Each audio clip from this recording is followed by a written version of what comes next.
little bit of a different intro for the Halloween special. I hear that. I like it. I mean, it's copyright free. The Kumite used it all the time. That's why it sounded familiar. Well, no, it's Silence of the Lambs, Buffalo Bill. I know. That's what made it famous.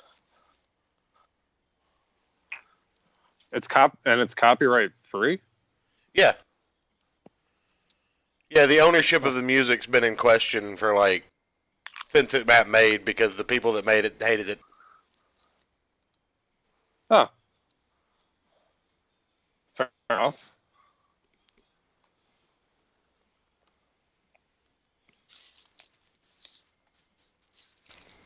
Yeah.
As vast as eternity, as timeless as the Infinity Gems.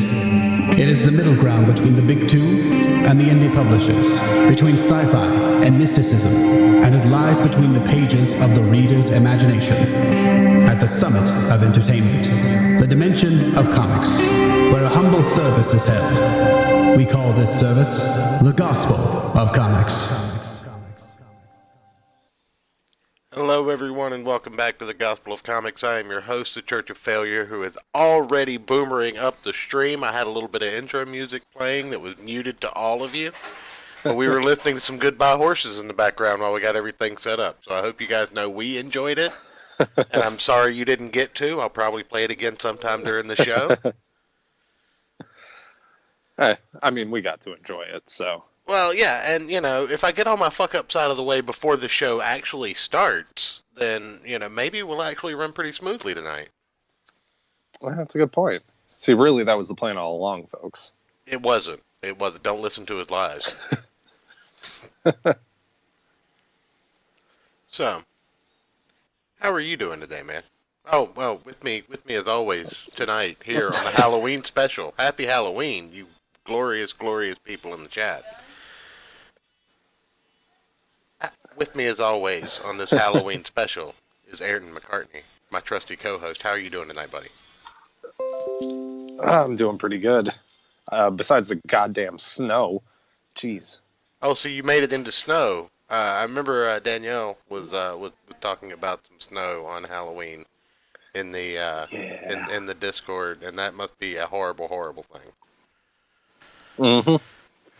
Yeah, it sucks.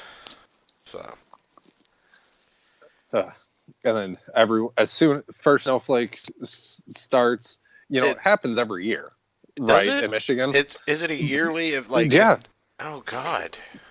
it is a yearly event, and for some reason, people still drive 20 miles an hour in a 55. Well, I mean, they say better safe than sorry, right? I mean, can you? Yeah, I mean, but still, it's like it happens every year. People, come on. So I put the snow tires on my car like 3 days ago. you were just like, I'm just gonna go ahead and do this. Seems like the Yeah. smart thing, and I won't have to do it in the snow. Exactly. Now, do you have snow It tires wasn't for your freezing motorcycle? Are you that insane? I don't, but I have ridden. Actually, almost every year I ride my motorcycle. I try and ride it at least once every month because Okay. we'll get like one day when it gets to like 50, and like it's warm enough out that I won't freeze, and the roads aren't ice, but there will still be like 2 foot of snow, and then I'll ride. Michiganders forget how to But- drive. Now, do you guys have Yes. the milk sandwich phenomenon? Is what I call it. The milk sandwich? Yeah, when it starts to snow, And- do people go to the store and buy up all the milk and bread? Not when it's just like this. This was just rain that just got cold enough to turn to snow. If we're about to get like a huge snowstorm and stuff, yes. Okay. Welcome to the chat, Stu. Good to meet you, buddy. Thanks for stopping into the show. It's snowing here in Michigan. 99% of our viewers come from Michigan, folks. Apparently that is my target demographic. I'm gonna start advertising all through Twitter. I'm gonna start putting subliminal messaging in the background of the show. I will bend Michigan to my will.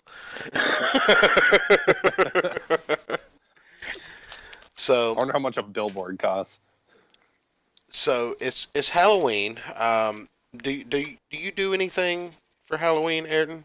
Do you have any kind of? I went and carved pumpkins with some friends before work because they were like, "Come carve pumpkins with us." I'm like, "Yeah, okay," Okay, but that's about it. that's about it. You didn't give out any candy. You didn't dress up as anything. I mean, I wore my Green Lantern T-shirt and green Converse to work. I don't know that counts unless you also wear a domino mask and Oh. like color your middle finger on your right hand green. Well, no, I didn't go that Like far. you color with in the it. ring on your finger with a marker or something. I mean, I have a Green Lantern ring too, obviously, but Okay. Well, no, if you're going for the really cheap bad costume, you don't wear all the props. You get like the $2 Mardi Gras domino mask, the wrong shade of green, and then you wear the Green Lantern T-shirt. You color the ring on your finger. You may even go so far as to Sharpie the hard line of where your gloves would be. But, that's a personal choice. But that sounds like that sounds like more effort to make a worse costume It than what I is. actually had to do. It is, but that's the fun part of it. Fair enough. We don't get trick or treaters. I live on a street with like horse farms and shit. Okay. So people don't walk down my street. Well, as you know, here at the Church of Failure, there are many small chapels running about, and obviously, it is the responsibility of the parental units of said chapels to ensure that they acquire as many cavities every year as they can. Well, yeah. So we have to take them to all of the all of the good trick-or-treating spots. However, inclement weather in this area has also stifled Halloween festivities. So, you end up doing indoor events, right? Have you guys heard about this? I mean, it's a phenomenon everywhere now that, it's unsafe to go door to door anymore because there are murderers literally behind every third door. Yeah, you might get autism in the grass. No, man, the grass hasn't been vaccinated. Don't worry. I am totally against vaccinating your grass. But, no. Jesus, Matt. Go look at the chat real quick before you continue. Oh, God, Pumpkin. That's fantastic. Beautiful. We are off to a roaring start, everyone. Stu says he got 2 trick-or-treaters. Yeah, people don't go to door anymore. Yeah, you remember when we were kids, our parents would just drop us off up the block, say you're on your fucking own. At the rich neighborhood. Yeah, but you'd always kind of end up in the skeezy end of it, right? You just go too far, you take a wrong turn, or you follow the wrong group of kids, or you forget how to get back. I mean, you're a kid. You're an idiot. I mean, it's good to be an idiot when you're a kid. That's how you learn things. But yeah, exactly. You think you know everything, and you're just like, yeah, I'm going to do this, but you're a moron because you don't have anyone there watching over you. This is how we had such high kidnapping numbers. It's not because the parents weren't doing anything right. It's because we were idiots. Well, see that, and what you would also do is you do like the big loop. Your pillowcase would start to get heavy. You go back, you dump it. You wait like an hour. Right. Till everyone's about done, and then you make sure you remember where the houses were that were giving out like full size candy bars. double tap and those. You would hit all of those houses.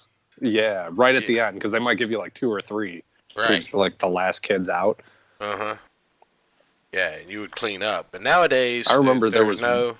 Yeah. There's no full size candy bars to be found anymore.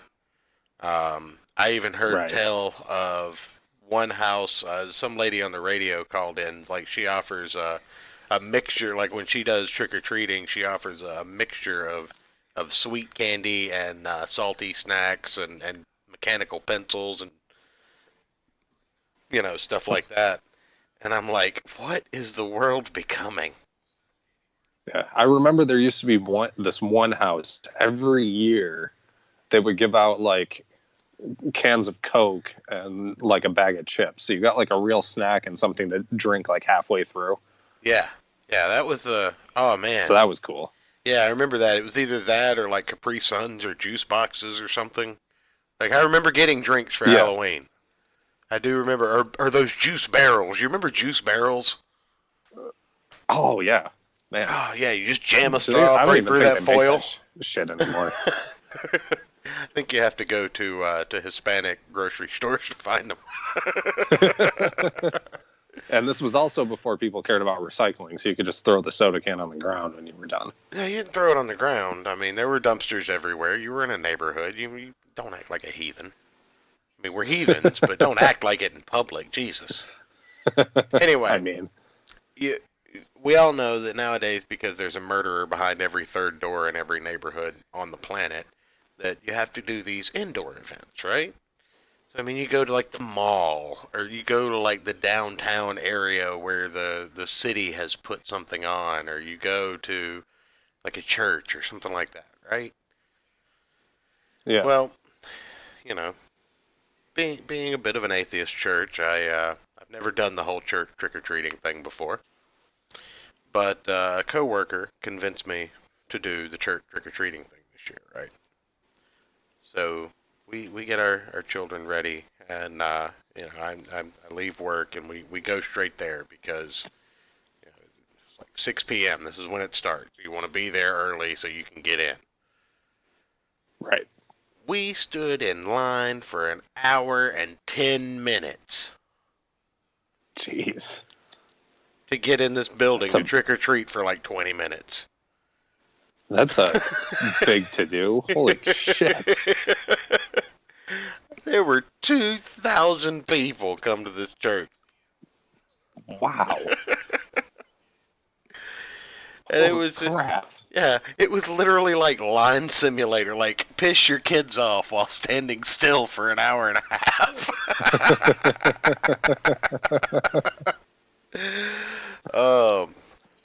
Mrs. Church took them to another indoor thing today and said it was also hell.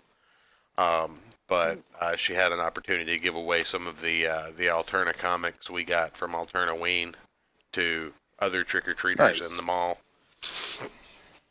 So we didn't. We were trying to find a children's hospital in the area to take them to, but apparently you have to go through so many vigorous checks and balances that we wouldn't have been able to get them in time.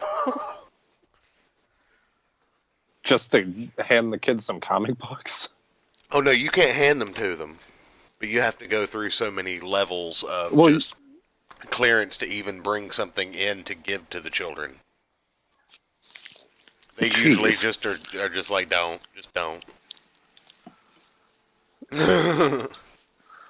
Like, this is the Sorry, kids. Yeah. You have cancer, but you can't get a goddamn comic book. Uh-huh. Because the comic book might be a murderer. The comic book's domestic terrorists.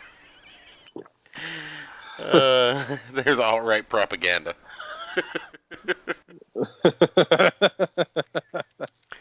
I mean, maybe. No, not from Peter Stameti. But no, we were able to pass some of those out, and every kid that got one was really happy about it. So, hopefully this time next week, kids will be trying to find some Alterna comics. Hopefully. So, but big shout out to Peter Stameti for making that possible. I was gonna say I think it's been a few episodes since we've done a Alterna show. It has, and I'm not intentionally avoiding it because we do it every show. I'm just, we've been on different roles lately. Been on different roles, and I don't know that Peter Stameti would want to be, associated with Fish Penis or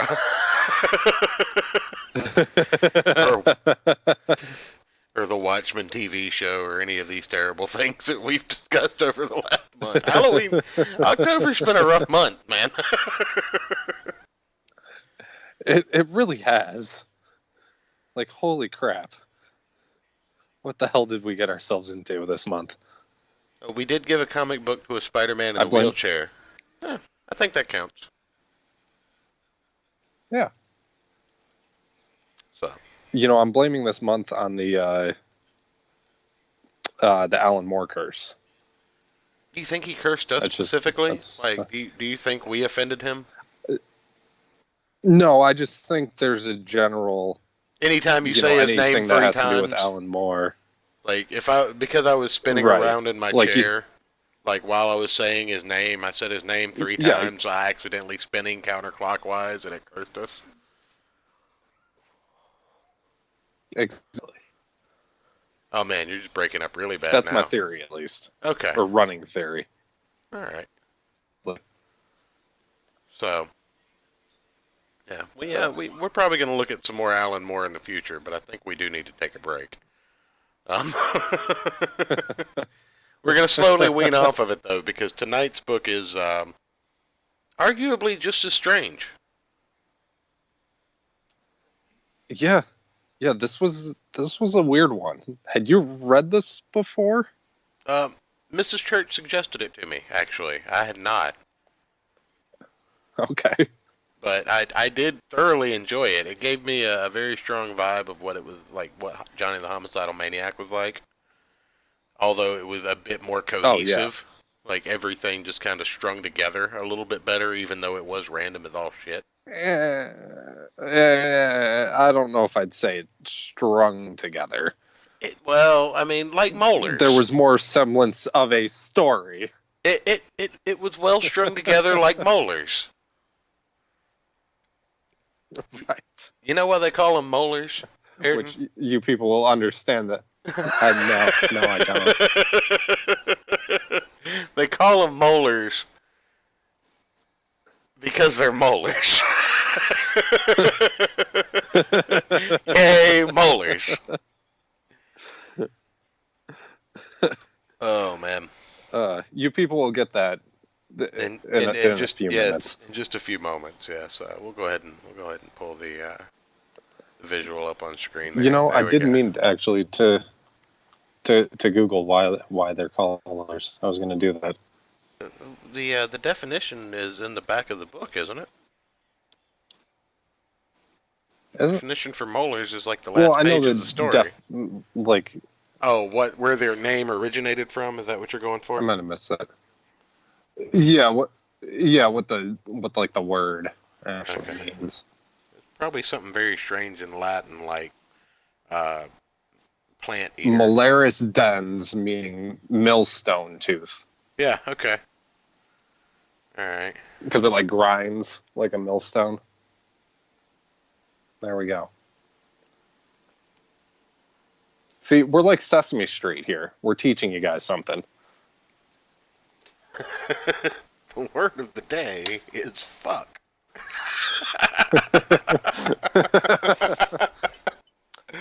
Which I do know that one. That's that derives from an old Anglo-Saxon word that means to spread seed. Jesus goddamn Christ! Of course you know the Latin definition of fuck. Oh God! I mean, why not?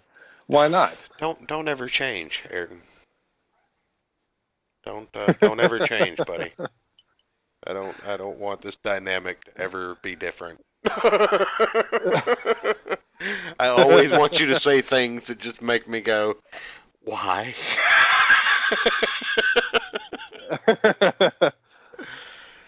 Oh, I mean, man. imagine being actually around me every single day. Imagine what my employees and coworkers have to go through. I mean, I imagine what my wife has to go through, and it's troublesome enough. But anyway, now this is a little bit different with this story because Mrs. Church informed me about something that I think I can play for you guys without any real hang-ups or issues. We'll see. We'll see. No. I mean, I know that there's nothing against TOS in it. I just also don't think that it's. Here we go. I mean, how this month is going, you know, even if you've watched it already, a dick might just pop up on the screen out of nowhere. I don't think so. At this point, it wouldn't surprise me. I think I've got the dick blocker on my browser. Oh, okay. Yeah. While I do the show, at least I have to pull So that up. it's that new software Dickify, right? Yes. Yes. What you said. It's the new plugin for the Yes. That the new that plugin almost for the McAfee antivirus stuff Dickify. that asks you to Yeah. renew it every time, and you always just say no, and then your computer gets AIDS. Right. That's exactly. Yes, it's an add-on for that you can't get rid of either, even if you don't want to renew it. No, there was a web series based on these books, and I find that it's a great introduction without me having to waste a lot of pages and worrying about getting copywritten. Even though Tokyo Pop doesn't actually exist clever. anymore, maybe somebody else does. I don't want to chance that. Yeah. Because there's. Hold on. Uh-oh. Nah, that's cool. The special night may There we go. Yeah, these are little 4-minute clips. You can find them on YouTube under I Love Halloween. There's about 4 of them. We're just going to watch the first one to kind of give you a feel of exactly what we're dealing with here. Because in order to review this and kind of go through the story beat by beat, we would be here for hours trying to understand something that I don't think is meant to be understood. So, Yeah. Kind of the ravings of a madman. before we get into the review and the things we liked about the book, things we potentially didn't like about the book or didn't really understand at the time, and some things that I know about the second and third volume that, I was told by someone who had read all three of them, and the person suggested this to me, my lovely wife, the Mrs. Church. I have, I definitely have an interest in looking at the rest of the series when time arises, or when I just want something to read. Doesn't take very long to read through this. Yeah, it was pretty quick. But it is a manga format from Tokyo Pop. But other than that, it reads normally like an American comic, because Tokyo Pop was an American anime studio, or not anime, manga studio. Did I say anime the first time too, like a moron? You might have. Probably I might did. just missed it. I probably did. So, anyway, before we get into reviewing it, I Love Halloween was written by Keith Giffen and illustrated by Benjamin Roman. Do you know anything about Keith Giffen, Ayrton? I don't. Okay, Keith Giffen is the creator of Lobo, one of the co-creators. So let that just operate as a baseline understanding of who Keith Giffen might be as a person. Okay. Things make a little bit more sense with the story than I have that information. It's quite possibly the story of I Love Halloween actually just takes place in Lobo's head while he's drunk. So it's a strong operating theory that I hold right now. But anyway, yeah, that makes sense. Let me take a look at the chat here, and then we will. Let's see. Okay, Mrs. Church and Stu are having a conversation, but nobody's asking anything. Ayrton, if you threw your can on the ground, you wasted 10 cents up here. Yeah, I still throw my cans out to this day. Fuck taking them back. It's a pain in the ass. You're so terrible. He created Rocket Raccoon as well. So. Huh. Yeah. So that'll give you a halfway decent baseline on who this is, and I will mute us, and then we will proceed to listen to or watch the first episode, or listen if you're listening later once I get this up in audio format. If that ever happens. Let's do this.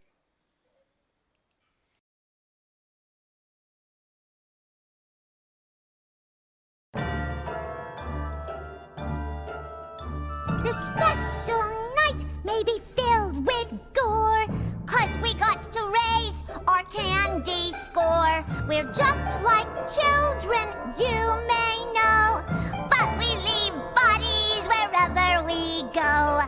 Now the time has come to trick or treat. Our quota for candy we got to meet. Are we saved or damned remains to be seen. Either way, I love Halloween! A coyote caught in a bear trap will gnaw off its own leg to escape. A mother cat birthing kittens into an environment where she cannot feed them will eat them one by one. A washed-up sports star will make a desperate attempt to save his career through bad dancing on reality television. Mother Nature's children show strong survival instincts. And just like the rest of Mother Nature's cute little children, me and my crew will stop at absolutely nothing to save ourselves from eternal damnation. All we need to do is fill our bags with real, bona fide candy. For once. Oh, I am the Tooth Fairy. Everybody get ready! My name is Finch. I'm the leader of my little crew. Why? I have a knack the others seem to lack for avoiding dismemberment. Hold still, Mommy. I see strings of beef caught between your teeth. If you're feeling sore, I can grab your molar. Would you working?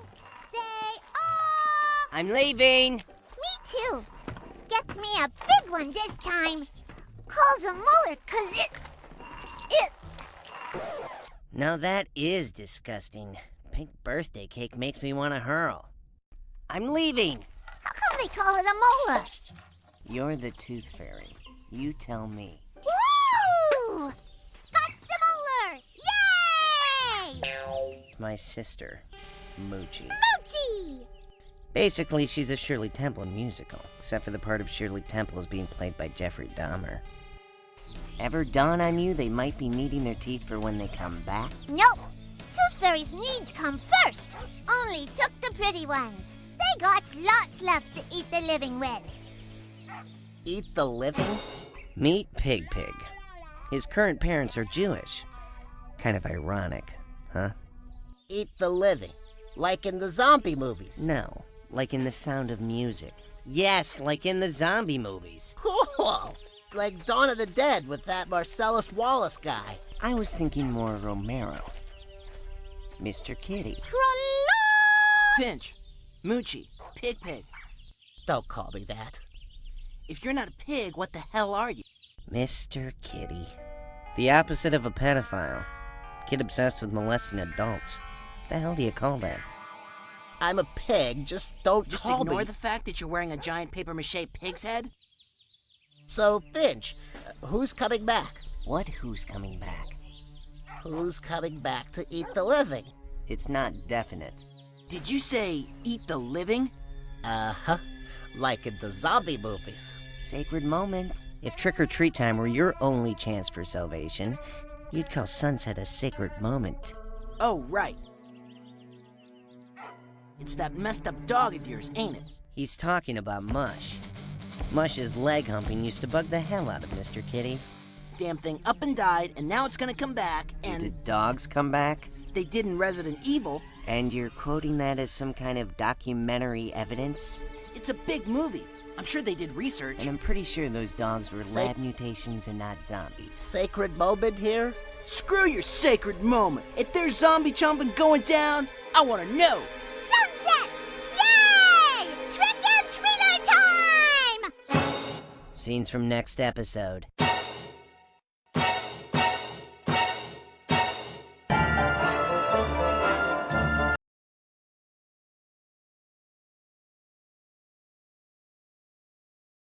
So that should kind of fill you in on what we're looking at tonight. That is almost a scene for scene walkthrough of the first, I don't know, 10, 15 pages of the book. Yeah, something like that. Shirley Temple was played by Jeffrey Dahmer. Yeah, some of the thought dialogue is added in, and I find it extremely fitting. The only voice that sounded like I would so in that fitting. is the girls. Moochie's I don't know, voice is Finch, the that's about that's your that's about your, what I pictured his voice like. that's his Yeah. inner voice for you. Okay. Something like that, kind of like that monotone, just kind of like nonchalant sort of voice, yeah. Yeah. There is another character, well, a few more characters that you run into in this book, but if you're confused by what you just watched, good. I'm still confused by what we read. Well, I'm just saying, if you're confused after the first 15 pages, good. You're in the right mindset to get through this. See here. I do like that introduction to the kid in the cat costume. Oh, yeah. Yeah, he's the opposite of a The- pedophile. He's a child that is Yeah. obsessed with Yeah, molesting adults.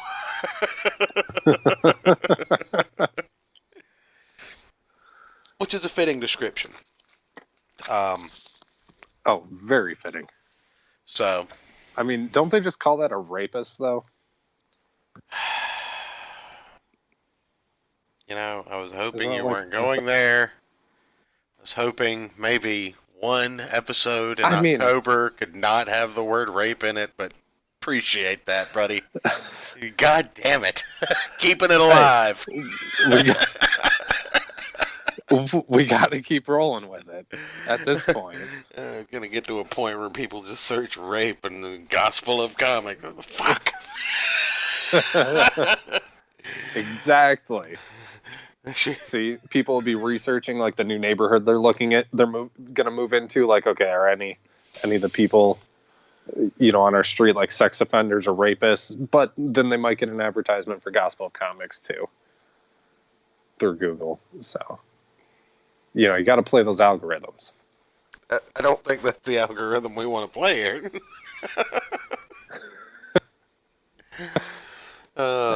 You got to work with what you got. So, basically, the first chapter is what we just watched. Well, let's see. Let's count the pages, shall we? 1, 2, 3, 4. Yeah, we're introduced 5, to one 6, more character, 7, Devil Kid. 8, 9. Right? Yeah, that's the first 9 pages of the book that we just saw. First book with an intro to these guys, the second book with the best, the third book with the weirdest. Yeah, we'll talk about that once we get through this. This month's been how many times can we mention rape and not get pulled off of YouTube month? I mean, basically at this point. I'm just gonna have to private all these videos, aren't I? I mean, okay, even when Captain Weeb comes on to talk about a manga Goblin called rape. Goblin Slayer, Goblin rape. like, okay, it's gonna be somebody killing a bunch of goblins. Nah, there's goblin rape. No, that's in there too, though. I mean, Yeah. Alan Moore and Neonomicon's fish rape. What the fuck is it in the show? Watchmen. anymore? Shut up. We're done. We're done. There's no rape in this book. Although it might be implied. I mean, there is like, what do feminists call it now? Like eye rape, like when you're checking out a woman, like undressing her with your eyes. I don't know. There's Pay attention to any of definitely there's definitely that. But I mean, there's literally a female character with huge tits called Nips yes. in this book. Mm-hmm. There's Welcome nothing. to the Gospel of Comics BDSM show. Oh God, why are you still up there? Oh, no, that's not what I wanted. All right, so Uh-oh. it's okay. I'm good now. So we start Oh, okay. in chapter 1, which is Finch's chapter, and like I said, the first 10 pages are basically what you just saw. The preview for the next episode showed the first house that they visit, and they open up their pillowcases and their sacks, and they get apples. And this just leads to a complete and utter meltdown. Which was always right? the worst. Yeah, it just leads to a complete and utter meltdown. Like, look, first house, we got apples. That's the omen. That's what we're gonna get for the rest of the night. We're gonna get apples. We're gonna get pennies, toothpaste, all the worst crap.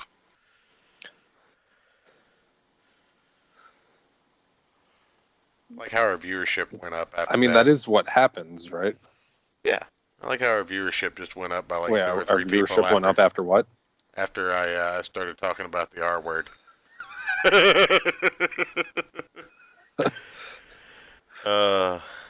That's not a good sign. Yeah.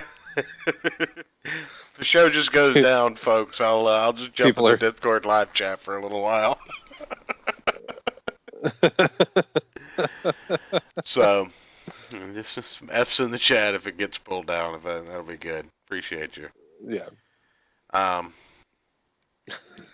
But no, this is a complete and utter breakdown because apples are always kind of a bad omen. And then you're introduced to the next character, which I believe they call like Devil Lad. Yeah, Devil Lad, Devil Kid, something like that. And Devil Kid, Devil Lad, whatever you want to call him, is aptly named because he shows up once a year at Halloween to trick or treat with these guys. And Mr. Kitty has a theory that Devil Kid is a complete grifter. Like, he just shows up to the neighborhood where the goods are. But as this issue tells us, this is not the best neighborhood to go trick or treating in, which we'll soon find out why. Also, this is an ingenious idea, and I'm really upset that we didn't do it as kids, but Fitch marks the house with an apple on the sidewalk. Yeah. I'm really upset that there wasn't more of that code talking between trick-or-treaters and kids when we were younger. We could have really used that information. I mean, were we really that clever as kids? No, we were idiots, I'm telling you. You and I especially. We were dumb. I'm surprised we made it to live this long, how stupid we were. True. I didn't even know you back then. That and a little... Oh, go ahead. And a little sadistic, like... huh? I mean, we got goddamn apples. Let the other kids get apples, too. Fuck them. Nah, man, you have to have camaraderie. Right? You have to... Yeah, you pull together at that age and you form like a Rat Pack type crew. That's a solid bond right there, buddy. I mean, you had your friends, you let them know, like, hey, don't go to that house, but the rest of the kids, screw it. Danielle says historically the apple has always been a bad omen, especially in the Bible and in Snow White. True. But this is true. Like I said, there's a discussion on whether Devil Lad is a grifter because he only shows up on Halloween, or if he is, from the depths of hell. I thought that was pretty interesting. But it kind of seems together later on, apparently in the second book, because from what I understand, after this, like, this is kind of like an eternal damnation for these characters until they have a good Halloween score or something. That's what I've been driven to understand of it. Like, they have to get a good score of Halloween candy to escape the damnation that they're in. They're fucked. Something, I don't know. I really want to read the next two books and figure it out. But yeah, the reason that this is happening, like, this Weird. this is just kind of slotted as a standard Halloween gathering during the first 3 or 4 parts of the book, but in the end you realize that this is kind of like an eternal Halloween thing when you get to the end and you see like him dropping. A Halloween purgatory sort of thing. Yeah, like when you see the sacks of candy that he keeps dropping on the table. Yeah. So it's weird, but interesting. Anyway, they decide that Devil Lad needs to go to the second house to see if he can the jinx of getting an apple on the first house. So that's not it at all, but you should read the other 2 books. Okay, so I'm wrong on that, apparently. That's what I took from it. From what you read in this, would you not make the same kind of assumption, or what did you think? Yeah, I can tell. I still don't know what I think. I mean, I liked it, but it made no sense to me. It made me want to read the second one though, so yeah, time to do that. that. Yeah, it definitely made me want to keep reading it. Hopefully, I'll have time to do that in the near future, and we can report back. Maybe. But anyway, they decide that Devil Kid needs to go back to the second house. Needs to go to the second house and see if he can break the jinx.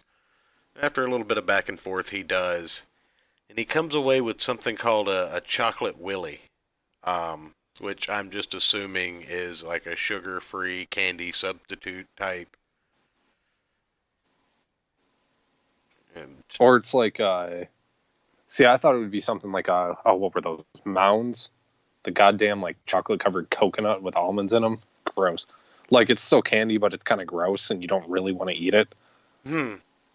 I don't know. In the animated, the 4 episodes of the animated series that are out there, they describe the chocolate willies as having, sugar substitute and no trans fats, no, no actual chocolate. They basically just make it out to be like diet candy. Oh, okay. Yeah. So. Well, that makes sense then. And this starts a loop of every house they go to, giving them like heaps and heaps of these chocolate willies. Which is kind of hilarious to keep saying out loud. It really is. But they dump these things out, and apparently the next logical course of action for these guys to go do is go to Pig's house and fill an apple with razor blades. You know, that thing we always hear about happening, but, never actually see happening. That never actually... Right. That never actually did happen until the media started reporting it on it and gave psychopaths an idea. Yeah. So... razor blades in the apples, so they go and shove razor blades in one of the apples that they get. Pass it off to a police officer and make sure to drop the name of the person who gave it to them. Getting her arrested, and this woman has a heart attack because of it. They celebrate in kind. So I think at this point it should go without saying this is not necessarily a kid's book. Despite the art style, it is not a children's book. I was going to pass this out to the children coming through. I mean, you should. On a USB drive. That's right. Absolutely. Oh, no. Okay. So, moving back, you're introduced to 2 new characters, Bubbles and Squeak, who are not encountering our main party of anti-heroes. Oh, yeah. Yeah. Danielle and I were discussing this earlier. Neither of us found THC candy in our children's trick-or-treat candy, and not a single Oxycontin lollipop. No liquor chocolates. Right, because somebody would totally just, throw some weed candy that costs like $20 for one piece in a children's trick-or-treat bag. That would totally happen. Right. I mean, that's just what they've been telling us to watch out for. So I watched out for it, and it didn't happen. So thanks for getting my hopes up, media. I want you to understand. I was going to say you watched out for it very, very carefully. I did. I was like a hawk. I was like, y'all got any weed candy in here?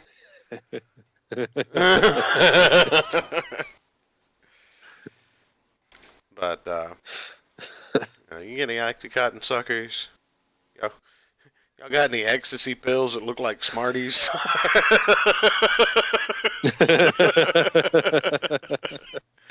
What about some good old-fashioned Quaaludes? Y'all got any of those in a Sugar Babies packet? Do Quaaludes even exist? They don't. Okay. Yeah. Funny story. I used to know a guy who fabricated a story about taking the last pharmaceutical Quaalude in existence. Like, he had this really long, drawn-out, intricate story that he had completely fabricated about finding and taking the last Quaalude in existence. And I think every time he told it, he would add other things to it. Like some super, over elaborate, D&D adventure type thing. Right, yeah. And he's getting shot at, he's in a bathroom, He's just going through the cabinets. He finds a medicine bottle with a single capsule in it, and it's a weird looking capsule. All kind of weird shit.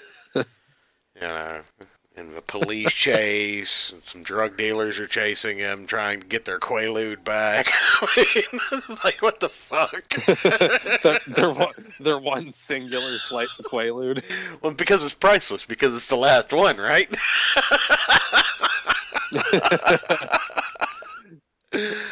Oh, what the So fuck now even is look this show for this anymore? in comic book form. The first Gospel of Comics comic book on Indiegogo. The Quest of the Quaalude. Yeah. Like a choose your own adventure style book.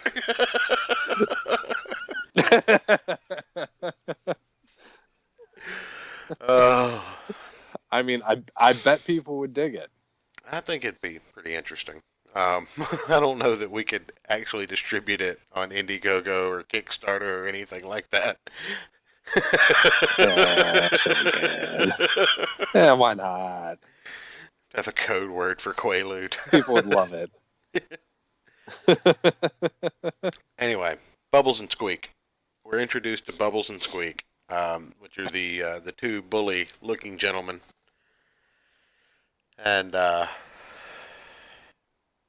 you know, they shake a couple of kids out of their candy, and Bubbles has decided to make it a coloring comic book. Each illustration gets more and more warped as you go through the Quaalude experience in a coloring book format. There we go. I can dig it. Bubbles is deciding that he wants to be called Spike now. And Squeak, his nimwit compatriot, has decided that he's going to try and call him Spike, but he keeps fucking up and starting to call him Bubbles. It's a running gimmick. It was probably one of the only complaints I had through the book. Like, they just pushed that so far. Even when he couldn't speak because his face was mashed in later on, he kept remembering that he needs to call Spike. Yeah, that was... Yeah. It was just a little egregious. It was funny, but it was egregious. Yeah, it was weird as shit too. Yeah, you're introduced to these two guys, and they shake some kids out of their candy, and they go back to their hideout. Now, at this point, our main crew that was 5 has become 4 because they have lost Fitch's sister Moochie in the rabble of trick or treating. To which most people or most of the group is just like, silver linings. She's basically psychotic. We'll pick back up with her when we see Bubbles and Squeak again. Yeah, and I mean, she is, I would be fine if I was in that group for that to happen. Be like, okay. Yeah, shit. I don't have to worry about my leg being eaten off. Right, for the next 5 minutes or so. But if she just randomly comes back. Right.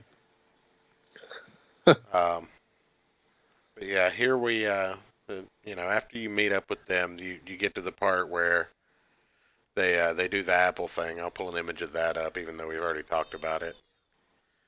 Yeah, why not?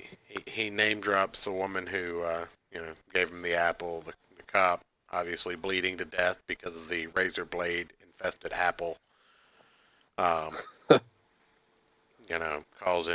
Calls in backup apparently, and for an old woman. Yeah. So we pick back up with Moochie, and she is peeping on 2 teenagers having sex, and the teenage boy throws the bra of his girlfriend just out of the bushes that apparently they're having. Who has sex in bushes? Can I ask that question? Like, it's a common trope in, like, television or books or comics or whatever. Like, I've seen this setup before, but never in my natural life have I been like, hey, let's go over in those bushes and just get it on. You know, what could possibly go wrong? Yeah, I mean, I've been camping. not in the bush. You know, there were tents. I mean, not like in the bushes, but like, like down like in a thicket of trees with like some brush grown up, and like you go behind like a bigger like maple tree or something.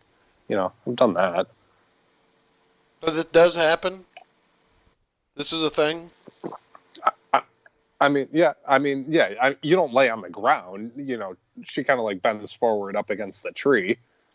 Okay. Unless you think ahead and like bring if you plan on doing it, bring like a blanket or, something like that, So like a picnic blanket or whatnot. Okay. I mean, I understand voyeurism's a thing. I don't know. It just seems like this happens entirely too often in literature and media to actually be a phenomenon. Like, I guess. Yeah, because here's the thing: we've all seen what Florida Man does, and if there is a man out there that can accomplish all of these outlandish tasks, I assume that there are just as many all over the world having sex in all the thickets everywhere. So, I guess.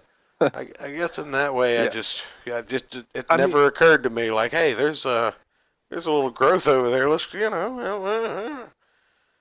maybe, like Yeah, you're going the shower stall at a beach or something. You're that's a thing. Like yeah, tent when you're going for a camping. nice little walk. You're going for a nice little walk in like a wooded area.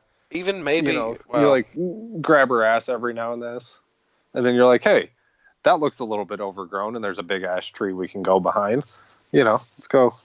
I don't know, man. Bugs. Get it on real quick. Bugs. There could be snakes. Like, what are you gonna do when the snake just like scoots up against your leg, like in the middle? Like that just. I don't know. I don't trust it. I don't like it. What if a hawk comes down and tries to eat your eyes? 9 times out of 10, the girl will say no, but that one time she'll say yes, and it's kind of fun. Can't like get back to the car. I don't know, man. It just.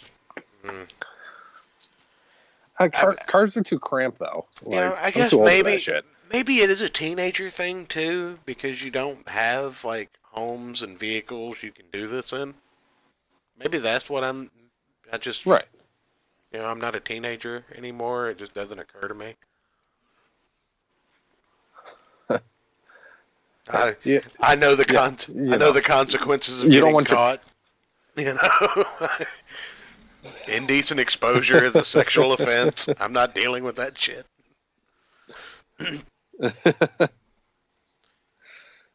You don't want your parents accidentally walking in on you when you're, balls deep in some chick, you would rather it be the police. Yeah, you would rather it be the police when you're a teenager, I guess.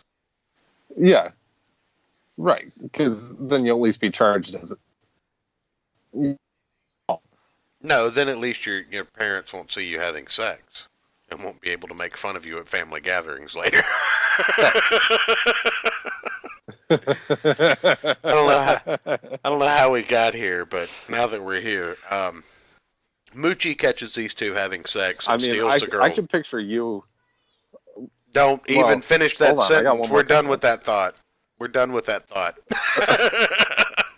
After the conversation we have, you get any pictures of me out of your goddamn mind immediately. We will have problems, sir.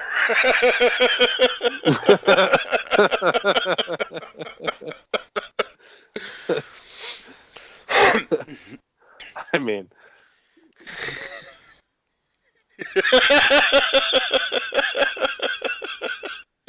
go ahead, continue. It's more something I could see you saying.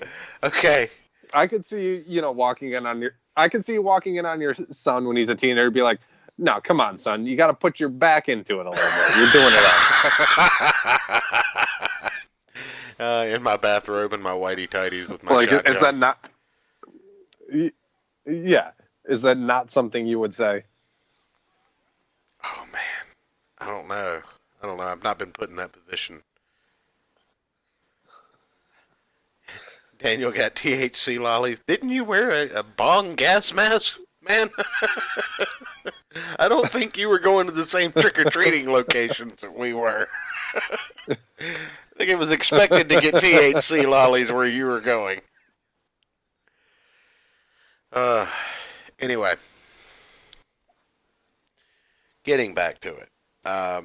After she steals Nips's bra, she decides to test it out as a slingshot, and this is where we discover that Moochie has super strength.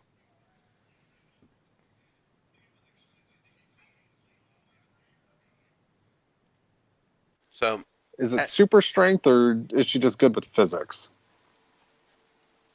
I've got to go with super strength on this one. She's entirely too insane to be good with physics.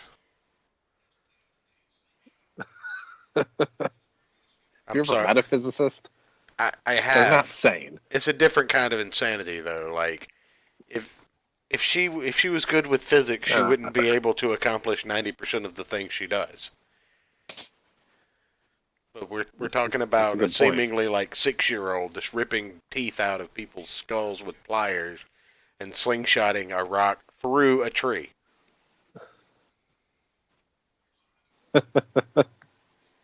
So, she then takes her weapon. Yeah, man, Yeah, it's so fucking yeah, weird. this girl's face also terrifies me in some of the shots. Oh yeah, and this book is so fucking weird. Like I have no idea how we got it, and I've read it, and I just walked through it, and I still have no idea how we got here.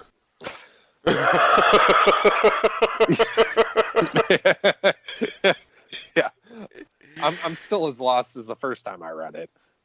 So, we then go with Moochie as she tracks down Bubbles and Squeak, and brutally kills Bubbles, and thinks she's killed Squeak, and then proceeds to rip their teeth out. Their molars specifically. Gotta leave them teeth to eat the living, or Yes. eat the living when they come back. Yes. So, I didn't know there was a show tonight, Ark. I told you yesterday we were going to do a Halloween show. I made sure to let everybody know. And I even made a special Halloween-themed thumbnail. I don't think people appreciate it when I put special little things like that in our thumbnail. I made you Ghostface. Let's put a pumpkin on my head.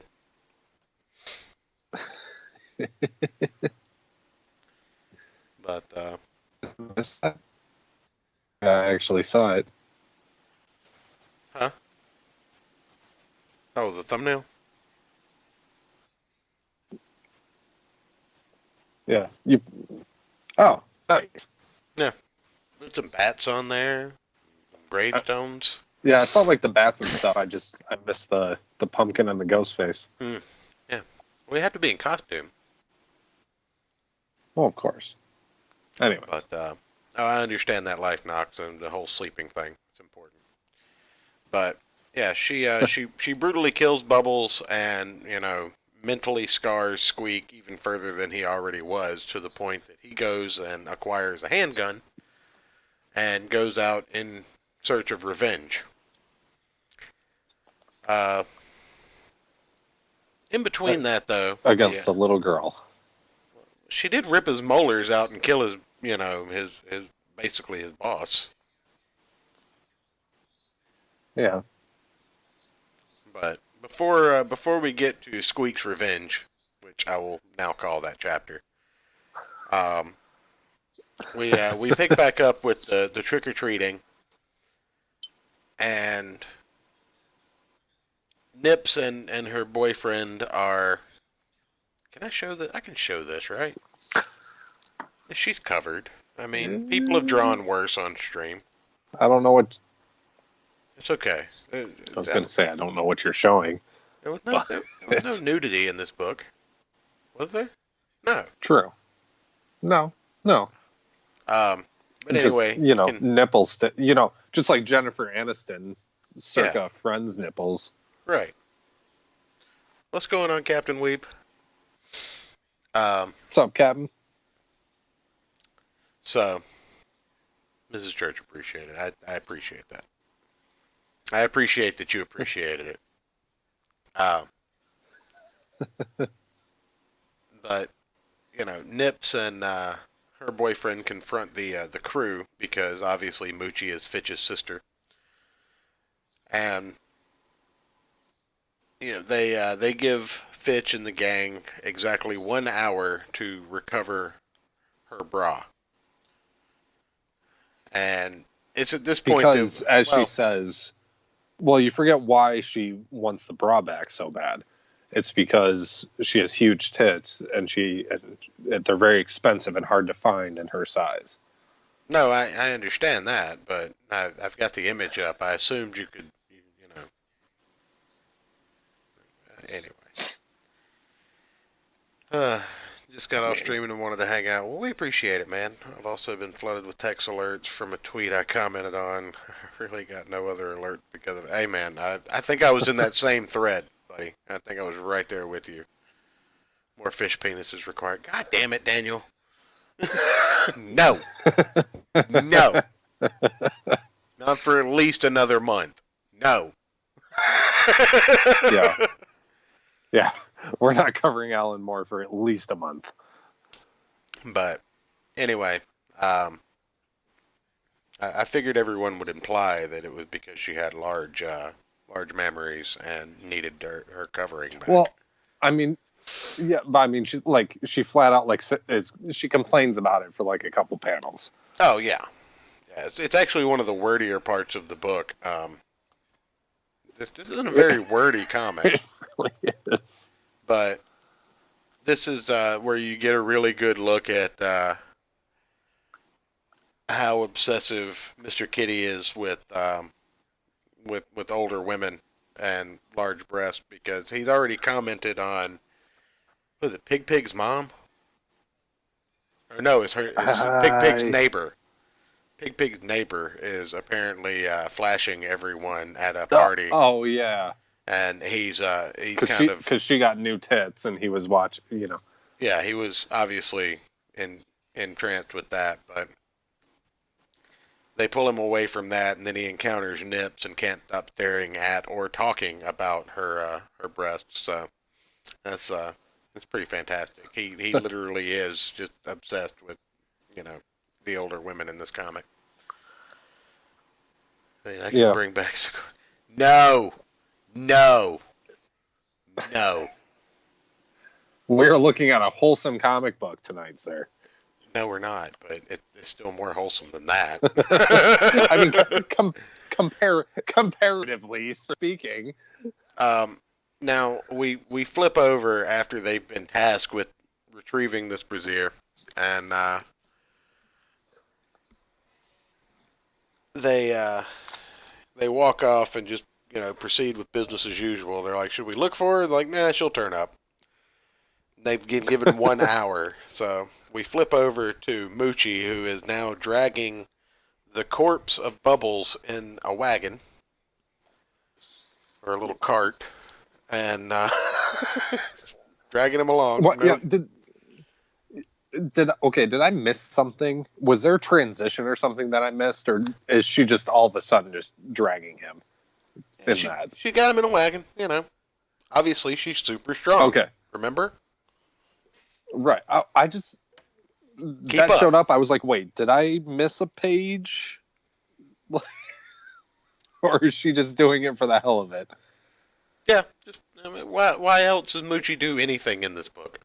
She needs teeth for a Tooth Fairy costume, so she pulls people's molars out after she kills them. Yeah. And yes, cartoon. I agree. Always stare at the melons. That is correct. Now we're introduced to, I think, the final major character in the book. Well, the final two. The dog's name is Mush, I believe. Yeah. Mush. Yeah, so we're introduced to Spike and Mush. I remembered everybody's name in this, mainly because I saw it on a cartoon again later. Not that I don't read these things, I just... Names don't really matter it's easier when you're reading to yourself. Yeah, it's easy. Yeah, it's easier to remember if you hear it. But Spike and Mush are playing around, and Mush pees on Spike. That's the thing. But yeah, somehow a dog missing half his head is still alive, and it's adorable. But this dog is also a psychopath and will murder you. Or pee on you. No. God damn it. Knox changed his name. No, it's I Love Halloween by Keith Giffen and Brian something. Sorry. But yeah, that should be the name of that particular chapter. But yeah, you're introduced to Spike and Mush, who Moochie meets up with in the midst of all of this. And they proceed to go terrorize things and people while Squeak tracks her down. And, the gang still Which was super weird. Yeah. But, Squeak, like I said, Squeak goes home, finds a gun, loads the clip, and then proceeds to attempt to track down the little girl. And while Mush, Moochie, and Spike are trick-or-treating, Mush attacks a man giving out candy.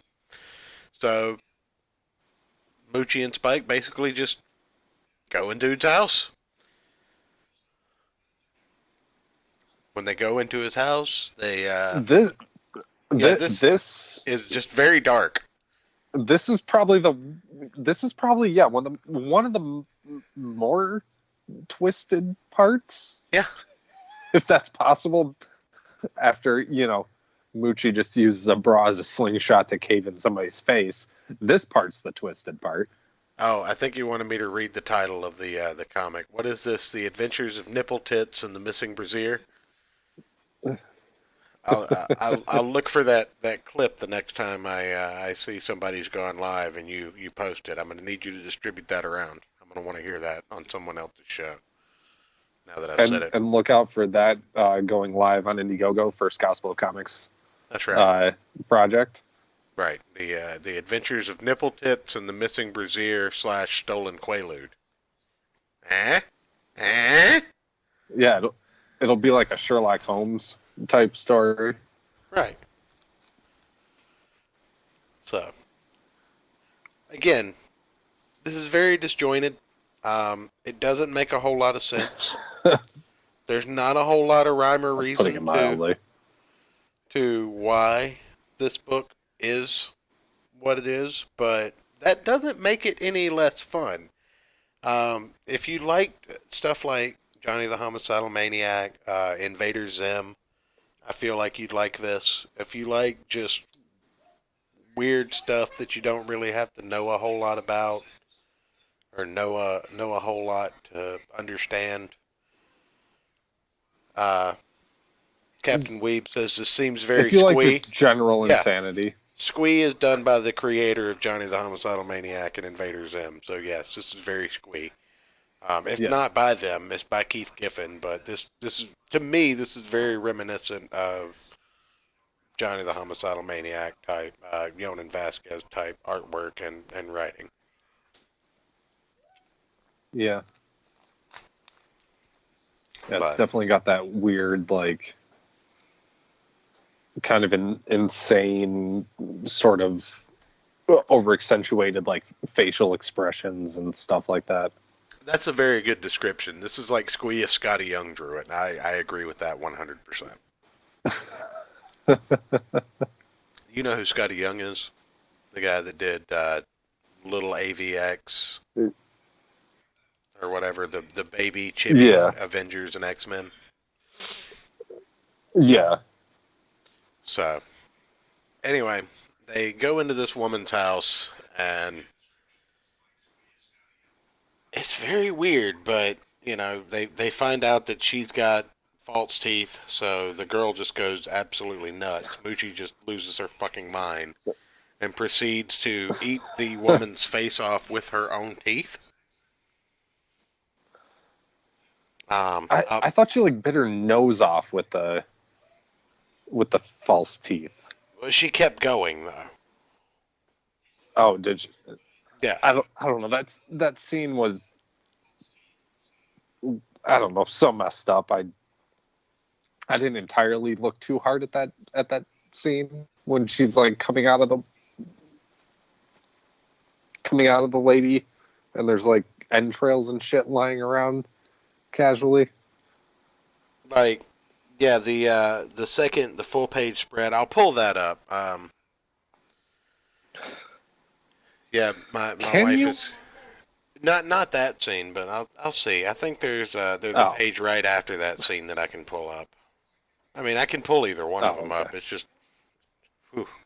Now I got to pull them both up. I'm gonna pull one up. But yeah. But at least if you're watching the stream, you'll see it. Sorry, I don't have the screen share up. It's just I didn't know if we needed it. That's fine. You too, Captain Weeb. Have a good one, buddy. Thank you for stopping by, man. Go get that candy. That's right. Go bag snatch. You bag snatch like a fiend. Well, I don't think anybody trick or treats this late anymore either, though. I remember we would be out till like 9, 10:30 at night. You know, but 11 was pushing it. Now it's like 6, 7. Now it like done. starts at 6. Yeah, it only goes to like 8 or something like that. Yeah, the curfew in certain places.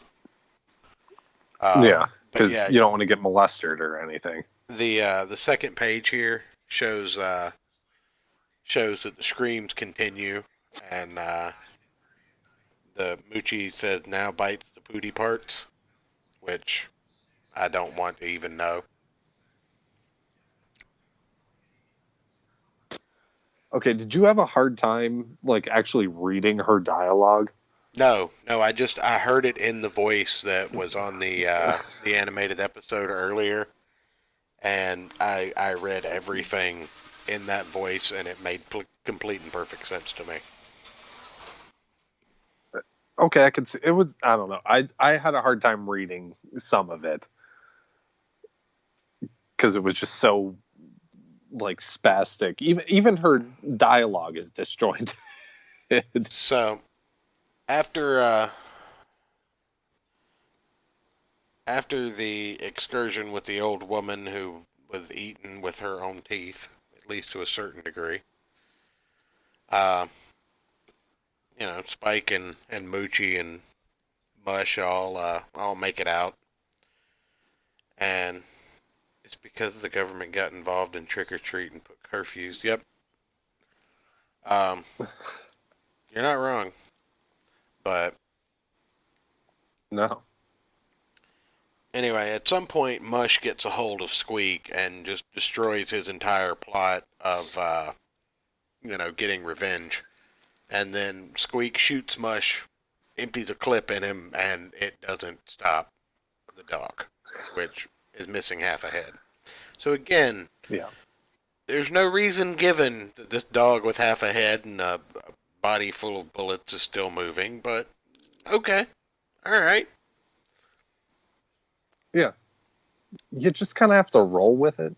I'm assuming at this point zombies, because of how many times zombies are brought up in the book. Yeah, and so casually too. Oh yeah. You also you go into a philosophical debate about feeling guilty about trick or treating because of starving children in Africa. And then Fitch is like, well, why don't they just eat the flies that are crawling all over them? And everybody's like, what? And he's like, yeah, people totally eat bugs. If they're starving, wouldn't they just eat the bugs? And then everybody's just like, wait a minute. Which, in a twisted way is kind of a good point. I mean, you can't say that, though. No, I mean that's not in a twisted way, right? In a socially correct setting, you can't say that. You can't just be like, unless you're talking to white Americans. No, You tell white Okay, Americans to eat since bugs. when has this show? When has this show been a socially making a correct point. setting? I'm making a point, and you're just fucking it all up. Did you know the recent push to make Americans eat bugs? I was yeah. being ironic and sarcastic. I was like, unless it's just, like Caucasian Americans, you're telling them to eat bugs or the world's going to suffer for it. Yeah, that's okay, but you can't suggest poor impoverished people just eat bugs. That's inhumane.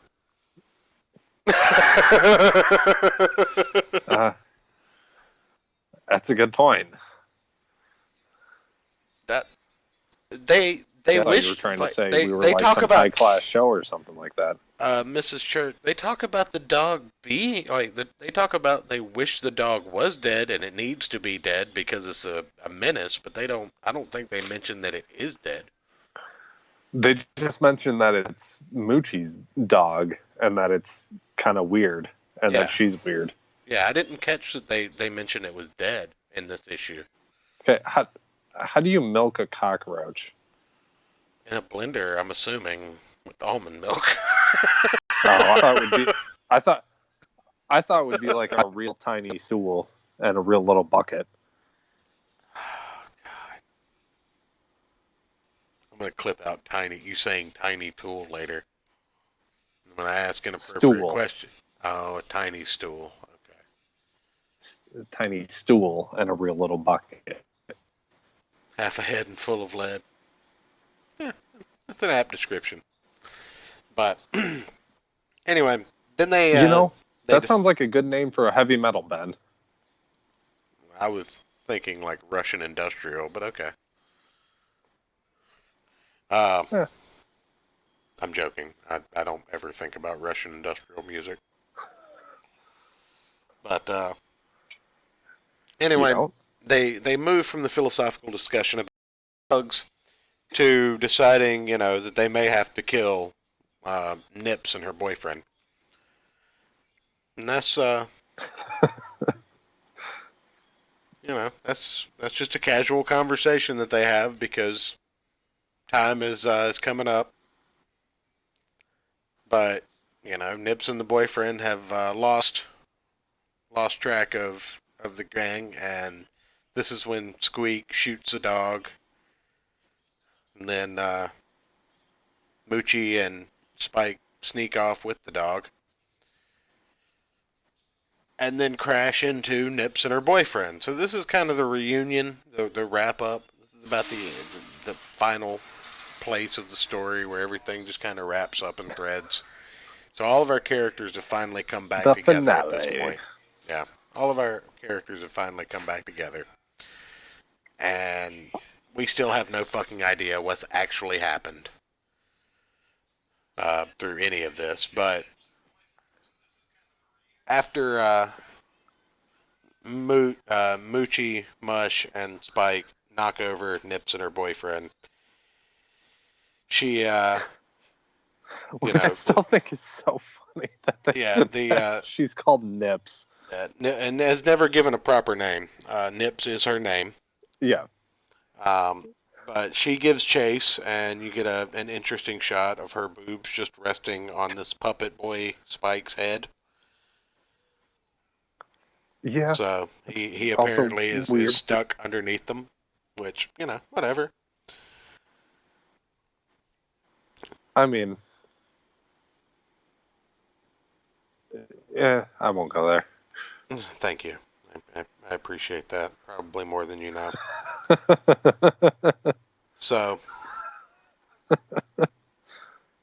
anyway,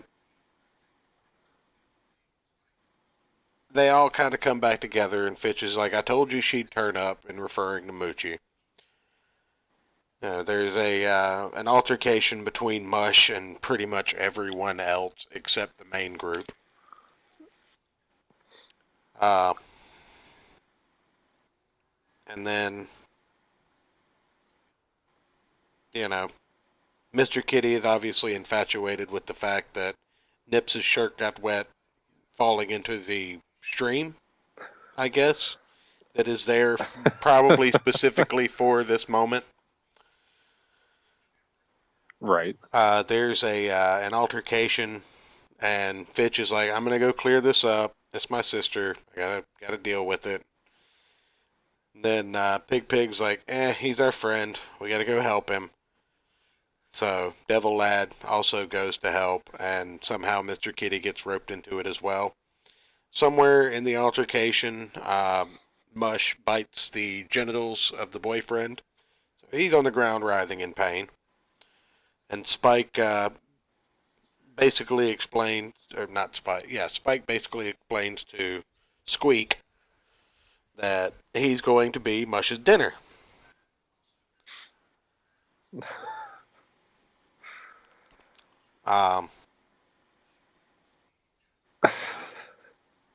This book is weird, folks. It is. It's very weird, but it's a lot of fun. Again, it doesn't. It's one of those stories that works without having to make a lot of sense.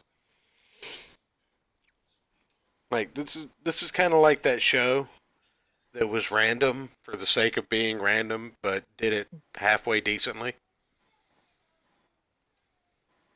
Which one? No, like any show. You've seen at least one show that was just like random for the sake of being. Robot Chicken is a good example. I thought you were referring to a specific one.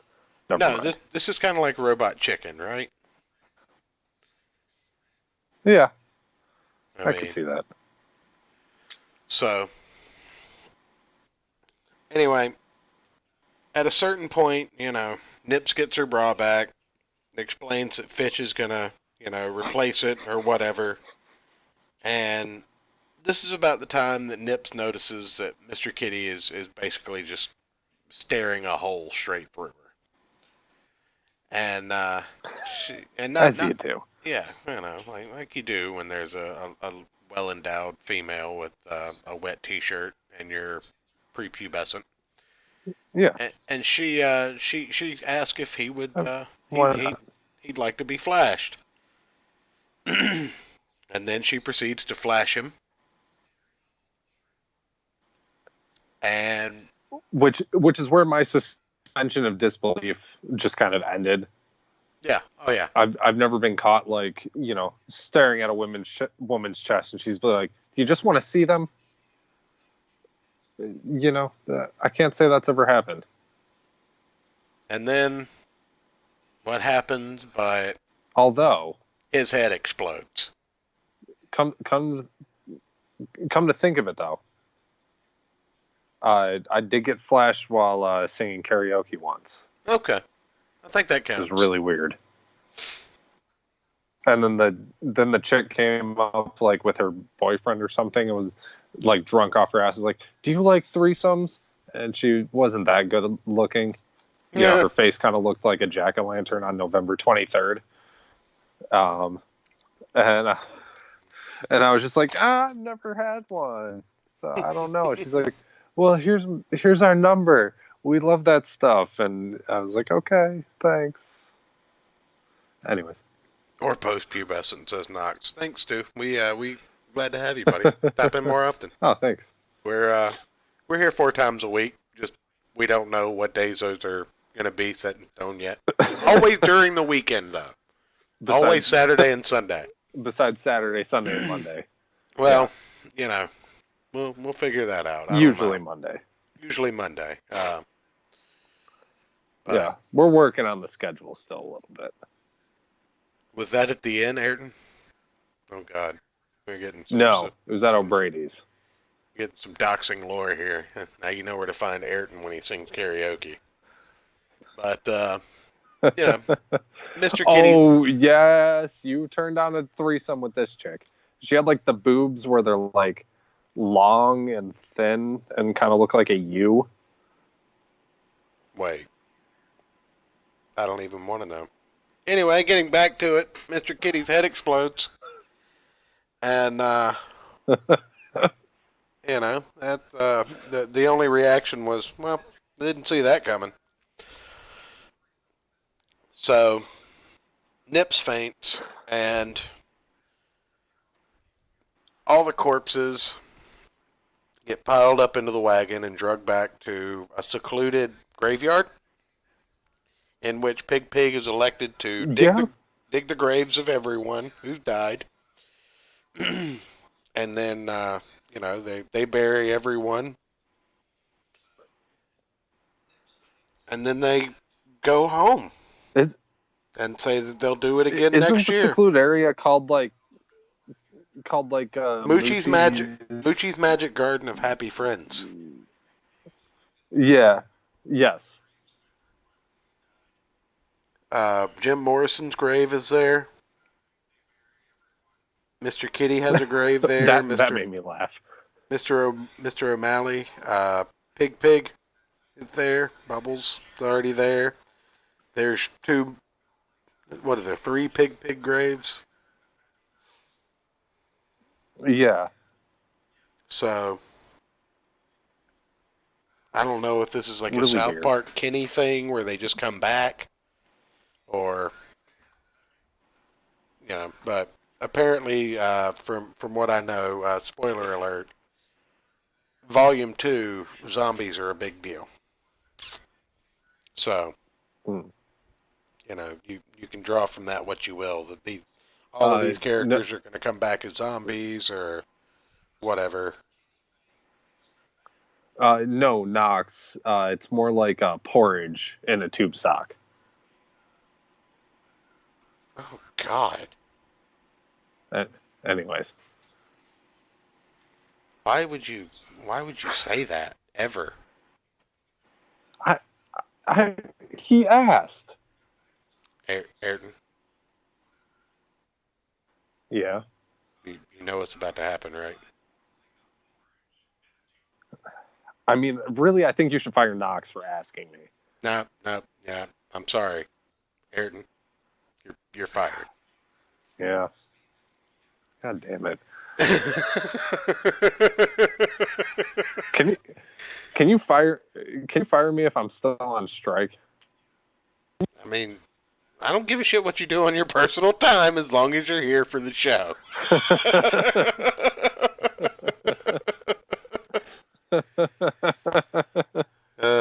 Anyway, everyone gets buried, and then everyone starts to disperse back home.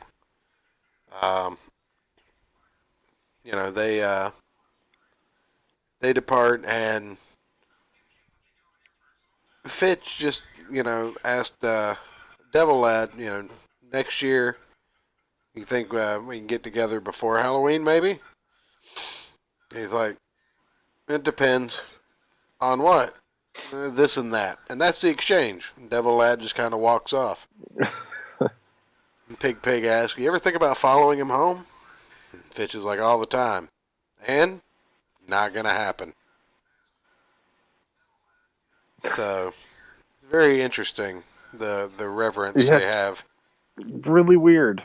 Yeah, the reverence they have for Devil Lad and his mysterious origin. And I don't know, like, this just seems like the story, like, you're never gonna know. Like, it's never going to. Yeah.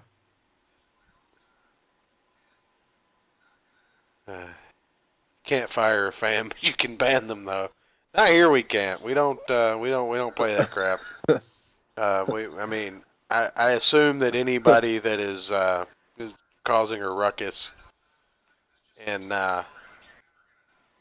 in the chat is not a fan, and getting banned is I don't know. It would take a lot, I feel like. Yeah, I mean, you guys have seen what you say in the chat. Yeah. Hey, you see, And the closest thing we got was Church accidentally deleting a bunch of Matt's messages. Yeah, a couple shows ago. Yeah, that was just me hitting the wrong key because I'm a fucked up boomer, not out of any maliciousness whatsoever. Well, then you use a weird mouse. I use a trackball. What do you want from me? I mean, okay, to me that's a weird mouse. Look, you don't understand. I don't have to move my wrist all over the damn desk. I have limited space. So being able to just move the ball with my thumb as opposed to having to move the whole unit around like an asshole. I don't ever run out of cord. I mean, I guess. But anyway, the end of the book, Fitch and Moochie get home. Fitch adds a sack of candy. Boomer Mouse. Excuse me? Excuse me, Knox? I'm laughing at what Mrs. Church said. She has mournful tits are like 2 suicide notes stuffed in a glitter bra. Jesus Christ. Savage. Fucking savage. That's a pretty apt description. So, you Very colorful. you end with Fitch taking his mask off, going to his room, closing the door, and the definition of molar, which is a tooth with a broad crown for grinding food, located behind the biscuspids. Biscuspids? Latin, malaris, I think is how you say it. of a mill, grinding. So it is right there. It's from the Latin, malaris. Oh, okay. I didn't actually read it, that part. Uh-huh. Same could be said for the whole book, I assume. Just fucking with you. I read the book. I'm kidding. I know you read Joe And I Hill's. actually read it more than an hour before the show. Oh, interesting. Yeah. I have to give you a raise to your non-existent salary. I'm going to double what I pay you now. All right. Yes. Moving up in the world. Actually, you know what? Instead of giving you a raise, I'm just going to give you a better title. How about that? Now, this title's going to come with some more responsibility, but... Damn it. I don't want that. I know Just this have a raise instead. I know this conversation. I've had this before. Anytime my boss calls me downstairs into their office and they're just like, "Oh, you know how valuable you are here." I'm like, "Fuck, I'm about to get more work."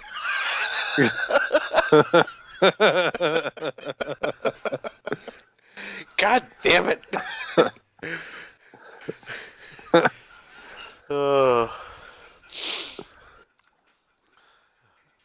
As always, we'll see how it pans out when you ask about the money, but they need you to start right away.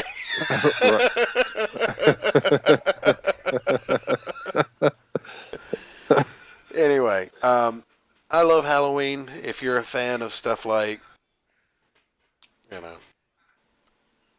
Invader Zim, anything Jonan Vasquez did, I'm kind of reminded of I Hate Or if Fairyland you look a just little like bit. the deranged, or if you just like the deranged rantings of a madman. I mean, that's why you would like Johnny the Homicidal Maniac or Squee or...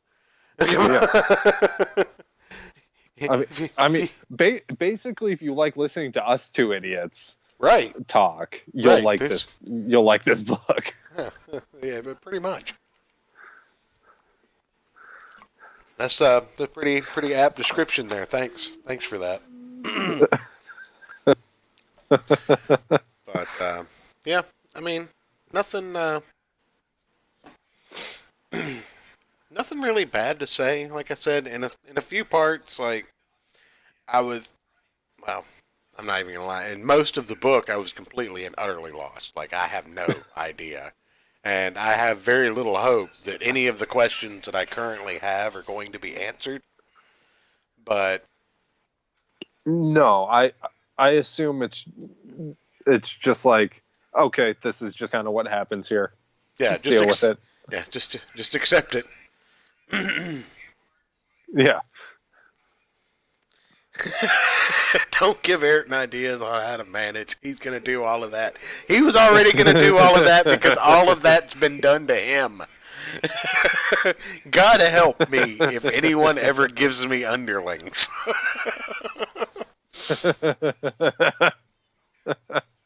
You don't understand. Once you get to the point of having underlings, every crappy thing that they can do to you as an employee without underlings, they've done. That's how they give you people to do it too. They've trained you to do terrible things to people and still sleep at night, albeit badly.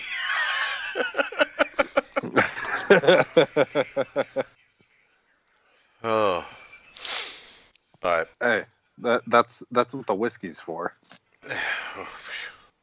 you need a lot of that to understand this book, I think. But you don't have to understand this book to enjoy it. I think you might need mushrooms to understand this book, at least. I don't know. I don't know if I'd be able to. I'm getting kind of dizzy thinking about that right now. Don't. I'm bringing a flashback.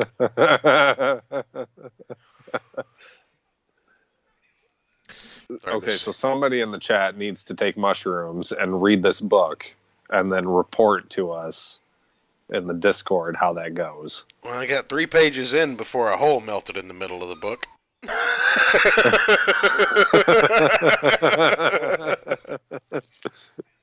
I saw a dancing tooth on the wall for 3 hours. Right, yeah, I fell through that hole and it was nothing but dancing teeth and half-headed dogs. It was amazing. Doing It's the the best cane book dance. I've ever read. 10 of 10 would read on mushrooms again. Ever tell you about the last time that Did I ever tell you about the time I took the last pharmaceutical Quaalude in existence?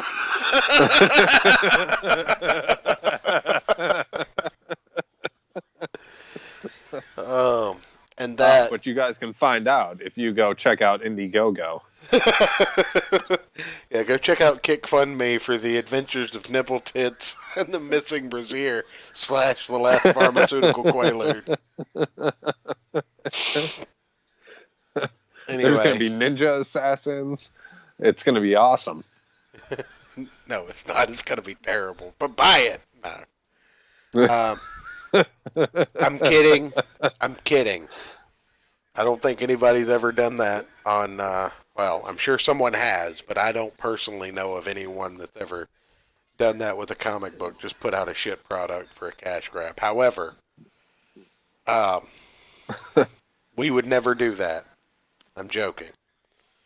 But I mean, if it's like purposefully, like wonderfully just bad, I would do that. Well, I think so. However, nice full circle. Thanks, Dan. Thanks, Cartoon. Daniel, he's gonna do all of that. Okay, yeah. But yeah, with that, I think that wraps it up. I'm gonna close out with Goodbye Horses tonight. I think because we missed it on the front way in, and for anybody with self-respect that Makes doesn't watch the Kumite, you might miss that song. See what I did there? Poke a little fun. Make a jab. I see that. But anyway, once that goes off, I'll shut the stream down, and you will be able to tune in to Nick Rackett's Halloween special. I hope everyone had a fantastic holiday, and want to thank all of you for joining us to talk about I Love Halloween and bullshit this evening. So. And real quick, and thank you everybody sticking with us. For over 100 episodes. 100 episodes of this I forgot crazy about show. that. Yeah, we got so far into the book, but yeah, 100 episodes, 105 now. So I'll see you, man. That's Have a insane. good. Anyway, thanks to thanks everybody for coming out again. And with that, I think that's about all I got. You got anything? Yeah. Happy Halloween. Go get cavities, and good night, everybody. Good night, guys. Oh, and tip your dental hygienist after tonight. Don't tip them. They make too much money.